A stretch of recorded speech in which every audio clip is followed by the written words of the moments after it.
Hola, ¿qué tal? Pues muchas gracias. Yo soy la doctora Fabiola Camacho Navarrete, ¿no?, del Departamento de Sociología. Soy profesora de la carrera de Sociología y también soy coordinadora de la Laboratoria Disidente como parte del programa, ¿no?, que tiene este seguimiento con la perspectiva de género y las disidencias sexogenéricas de nuestro Departamento de Sociología. Y bueno, en este primer episodio de la tercera temporada, ¿no?, de esta serie maravillosa por los 50 años de la UAM, pues tenemos una invitada realmente especial que no podía faltar dentro de esta serie, que es la doctora Itza Amanda Varela Huerta, ¿no? Bienvenida, muchísimas gracias por la invitación. Y bueno, era fundamental ahora que comparta con ustedes su trayectoria, porque también dentro de esta insistencia por el cambio, ¿no?, sobre todo el leitmotiv de esta serie, ¿no?, la innovación, el cambio, y que hablaremos sobre todo estas condiciones y esta emergencia, ¿no?, de generar nuevas metodologías en la investigación, tanto desde la tecnología, pero también con la perspectiva de género, ¿no?, las condiciones de colonialidad, de afrofeminismos, pues era realmente sustancial que ella estuviera dentro de este espacio. Y bueno, la doctora Itza es profesora investigadora en el Departamento de Educación y Comunicación de la UAM Xochimilco. Entre 2020 y 2023 fue profesora investigadora en el Centro de Estudios de Género del Colegio de México. Es doctora en Ciencias Sociales por la Universidad Autónoma Metropolitana UAM Xochimilco, maestra en Estudios Latinoamericanos por la Universidad Nacional Autónoma de México y licenciada en Comunicación Social por la UAM Xochimilco. Actualmente investiga la relación entre productos audiovisuales, género y racismo en el México contemporáneo, específicamente las telenovelas mexicanas y el cine realizado por mujeres indígenas y negras afromexicanas, y actualmente, muy felizmente, es la actual coordinadora del posgrado de Estudios Culturales de la UAM Xochimilco. Pues bienvenida, Itza, muchísimas gracias por haber aceptado esta invitación. Sabemos además con tus tiempos, pero creo, como ya lo advertí, que era fundamental que platicáramos sobre todo desde tu experiencia en la investigación, ¿no? Y ya también nos contarás también en la docencia esta parte que es fundamental para nosotras. ¿Cómo adviertes, primero, cuáles han sido los retos, ¿no?, para, digamos, entrar en términos desde los estudios culturales y las ciencias sociales, ¿no?, con una nueva idea del quehacer de la investigación, ¿no? Sí, vamos tanto en los fenómenos que tú analizas, pero también dejando atrás aquellas prácticas, por supuesto, cis heteronormativas, colonialistas, ¿no? Entonces, ¿cuáles han sido los retos y con qué condiciones te has encontrado? Hola, bueno, muchas gracias, Fabiola, por la invitación, al equipo de la UAM Iztapalapa, un gran momento para conocer las otras unidades, como en el trabajo cotidiano que me parece fundamental en los 50 años de esta institución, que es una institución pública y dedicada justamente a pensar los grandes problemas nacionales, ¿no? Creo que también eso es como un punto súper importante, y además atender a poblaciones, como decimos en los estudios críticos de la raza desde América Latina, a personas racializadas, ¿no?, a personas de la disidencia sexual, lo cual me parece súper importante, ¿no? Creo que una de las cosas que me gusta siempre pensar, sobre todo con mis alumnos en licenciatura en Comunicación Social en la UAM Xochimilco, es esta idea central de qué nos hace diferentes a otros espacios académicos, ¿no?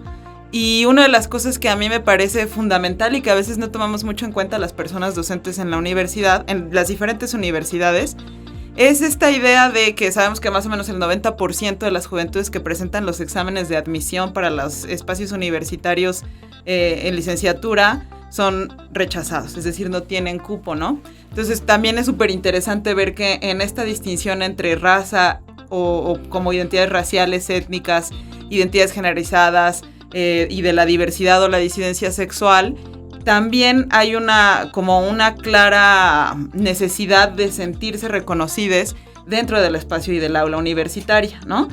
Muchos de mis alumnos, de mis alumnas, de mis alumnes me comentan que han tenido como 7, 8 oportunidades para realizar el examen de admisión para la UAM, para la UNAM, el Politécnico, entre otras universidades, ¿no?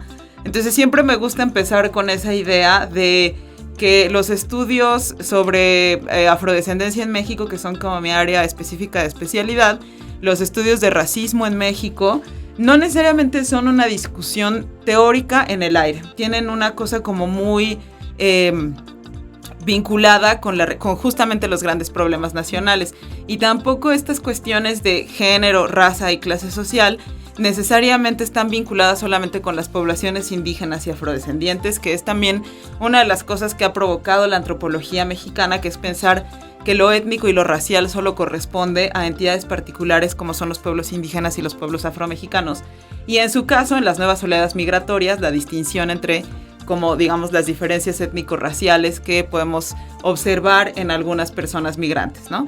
Entonces creo que una de las cosas más complicadas que yo enfrentado en mi carrera de formación y posterior a investigación, bueno, fue que efectivamente, como justamente las personas que estudiamos en la universidad pública a veces no tenemos tanto acceso a la idea de que nosotros también podemos ser investigadores, ¿no? A la idea de que nosotros también podemos pertenecer no a una élite intelectual, pero sí a un grupo de personas que producen conocimiento y atacan los grandes problemas nacionales, ¿no? Creo que eso es una cosa, considero que es una cosa que no se dice suficientemente en los espacios universitarios masivos y que pienso que tiene que ser repetidamente dicho por las profesoras, los profesores, les profesores. Y también, obviamente, otra de las cosas que yo he visto desde mi formación en licenciatura, tanto en la Facultad de Filosofía y Letras, en Estudios Latinoamericanos en la licenciatura y posteriormente en el posgrado, y en la UAM, en la licenciatura y en el posgrado, es la falta de representación de profesorado indígena, afrodescendiente y de la diversidad sexual también, ¿no? Creo que eso es una cosa que, digamos, en términos muy estructurales, no solamente es un problema en la Universidad Autónoma Metropolitana, sino en general en todos los centros de investigación en universidades públicas. Diría que eso es como, digamos, los primeros acercamientos que yo tengo a esta idea de una distinción entre género, entre que siempre tienes, por lo menos en mi generación, que digamos es la generación después de la huelga de la UNAM, mi generación de licenciatura, la mayoría de los profesores varones, ¿no? Pertenecientes a ciertas clases sociales, ¿no? Es decir, todavía hacía falta una representatividad específica en términos de género, clase social y identidades o formas de identificación racial.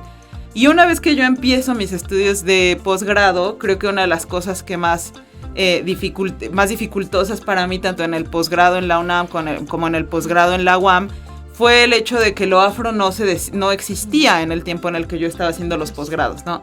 Entonces también esta idea de que cuando un estudiante o un estudiante venga con nuevos temas de investigación, el profesorado tengamos la sensibilidad de asumir que si el estudiante tiene suficientes elementos para sostener un proyecto, podamos acompañarle de una manera solidaria y amorosa en el proceso de construcción científica, ¿no? Que creo que eso es algo que siempre queda muy de lado y que nos trae a discusión todos los estudios de género y los feminismos, ¿no? Es decir, esta importancia que tiene no creer en la palabra como un acto de fe, sino justamente abrir como las posibilidades y las perspectivas de investigación, ¿no? Entonces eso, una academia como poco abierta a pensar los procesos actuales y contemporáneos de la población afrodescendiente. Vemos ahora que es un tema que está en todos lados.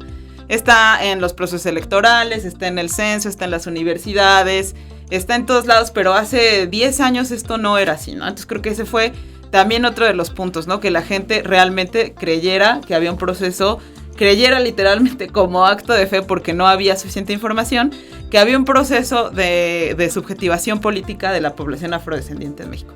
Y por otro lado, esto que digo, ¿no? El problema de ser, de pensar el racismo en términos disciplinarios, ¿no? Porque la gente cuando yo digo, por ejemplo, la mayoría del conocimiento en las ciencias de las humanidades, las ciencias biológicas, la medicina, está producido desde una matriz europea, producido por sujetos hombres, cis, heterosexuales, con ciertas características específicas, no es una descalificación. es como qué hay y qué constituye aquello que no está representado en esa forma de construir la ciencia, ¿no? Por ejemplo, toda la discusión y el vínculo entre racismo y gordofobia, ¿no? Entre racismo y odio a las personas trans o a las personas de la disidencia sexual, no solamente como una forma de pensar y de apostar por un proyecto político académico, sino como una forma de construir conocimiento, ¿no? Y pienso que justamente lo que estamos viendo a nivel ni siquiera de la universidad ni nacional, sino a nivel global, es que justamente el pensar, por ejemplo, qué significa ser una mujer trans, una persona, como diríamos, prieta, negra, indígena, afromexicana, en ciertos espacios académicos, empieza a tener cada vez como más peso en cómo pensamos, por ejemplo, las nociones de la antropología del cuerpo, ¿no? Si nos descentramos de la idea de esta noción súper homogénea de lo que debe ser un cuerpo, ¿no? O de lo que es o de lo que entendemos por lo racial, creo que ahí es donde siempre hay como más resistencia, pero también hay como muchos espacios para pensar la ciencia social.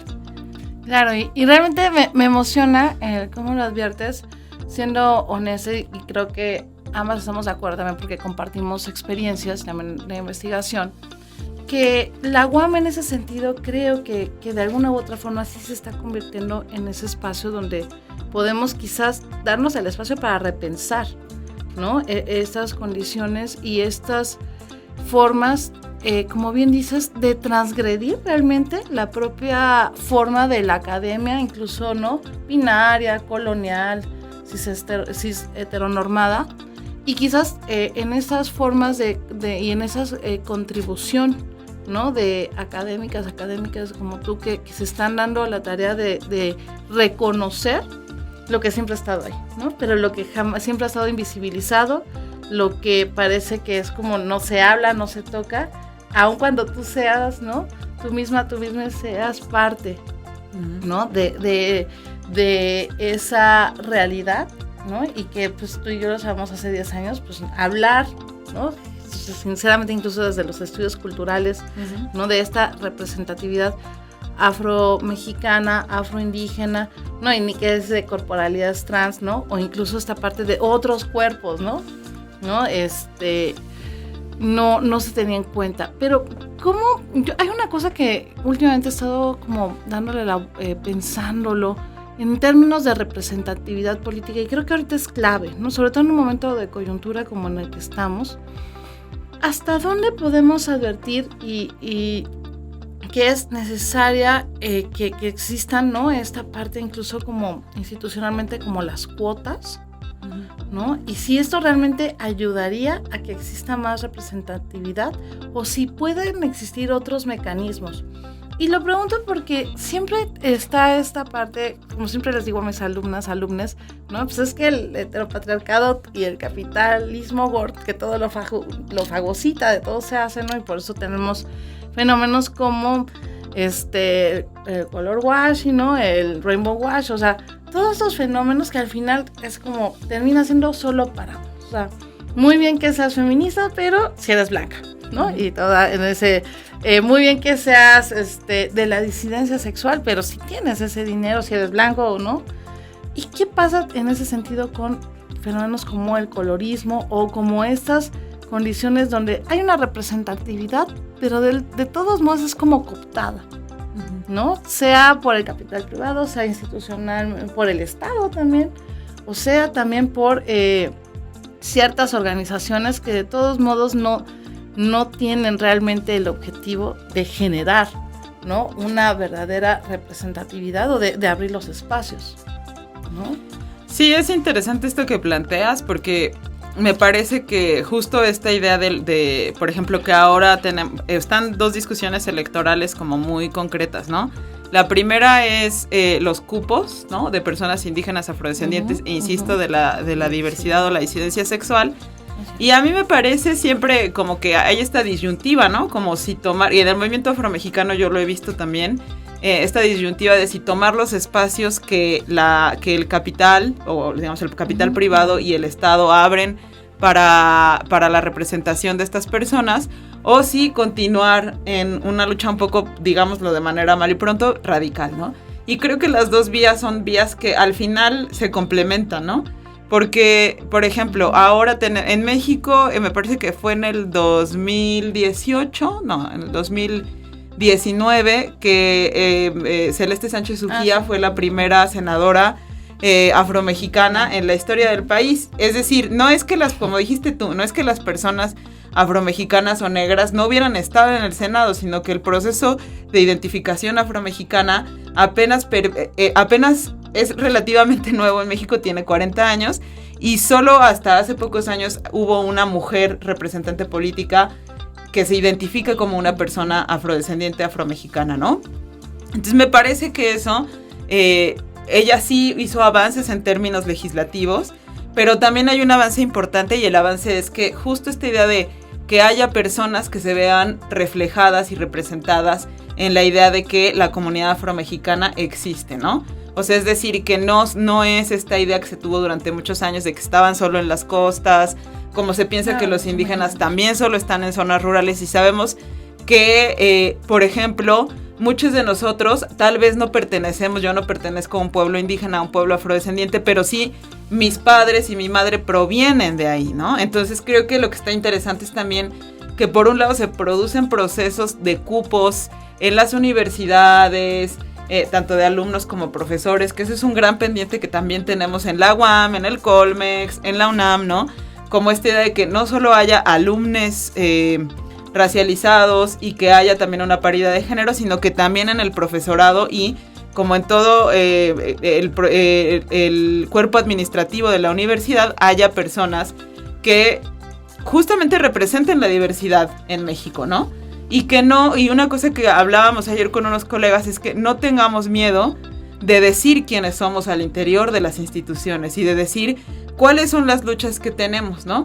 Creo que por un lado hay avances legislativos y hay avances de representación que, como tú dices, puede ser cooptada fácilmente para decir, bueno, si tenemos una profesora afrodescendiente o prieta o de la diversidad o mujer, con eso rellenamos un cupo. Pero sí, es cierto, o sea, eso sucede. Pero ninguno de los procesos sociales son de una vía. Siempre hay una idea en la que una alumna va a encontrar que ese es un espacio en el cual se sienta segure, ¿no? Y por otro lado abren otros procesos como el de algunos artistas y jóvenes de la diversidad sexual en la Ciudad de México que están como impulsando esta idea de lo prieto, ¿no? De, ok, no tenemos una identidad cultural tan específica como para reconocernos como parte de los pueblos indígenas o afromexicanos, pero sí reconocemos que venimos de ahí. O sea que, por ejemplo, yo que mi padre es de la zona afro y mi madre es una persona indígena, sin embargo, por los procesos históricos y políticos estatales, pues yo soy una persona mestiza, ¿no? ¿Cuáles son los retos del contramestizaje? Y cómo la presencia de gente como Celeste, de gente como Sergio Peñalosa, que es diputado, de muchas personas afrodescendientes que están levantando la mano y diciendo, nosotras estamos aquí desde hace mucho tiempo, pero no había el espacio institucional para que nos llamáramos, para que nos encontráramos en un grupo de personas, ¿no? Creo que todos esos procesos también coadyuvan a ir como construyendo una sedimentación, a ir sosteniendo procesos políticos de más largo aliento que iremos viendo en las juventudes. También por eso es súper importante el trabajo docente, administrativo, de gestión en las universidades, donde a quienes atendemos, quiénes son nuestros alumnos, ¿no? Nuestras alumnas. Son esas personas, somos como, de alguna manera somos personas que han logrado pasar por ejemplo, yo lo que siempre hablo con mis alumnos es que todos ellos, todas ellas son los niños de la guerra. O sea, han crecido con el discurso de la guerra y han creído que la universidad es un espacio para desarrollar su humanidad. Entonces, pues hay que tener mucho cuidado, mucho amor y mucha paciencia y mucha como visión disciplinaria de asegurarnos que la universidad sea un espacio seguro para todas ellas, ¿no? Así es, y creo que en eso le das al clavo y sobre todo con una mirada hacia los próximos 50 años, así irnos de 50 en 50, ya no lo veremos, pero en ese sentido, y creo que esa forma de transgredir desde el amor, desde esa ternura radical, ¿no? Que se vuelve un desafío, lo sabemos, para muchos colegas, ¿no? Hoy por hoy, y colegas incluso de nuestra edad, lo sabemos, ¿no? Es complicado que se entienda desde esas pedagogías de la ternura radical y esas contrapedagogías. ¿Cuál crees que sería el mayor reto, ¿no? Para los próximos 50 años en términos de generar un espacio seguro, pero donde todas tengamos esa posibilidad? Yo creo que es un poco como volvemos a esta idea de la primera pregunta que hacías sobre el hecho de que las contribuciones teóricas de las mujeres negras, de las personas racializadas y de las disidencias sexuales no son solo ni políticas, pero tampoco teóricas, sino que son como intersticiales y son, ¿cómo se dicen las cosas que hacen así en las puertas? Como bisagras, ¿no?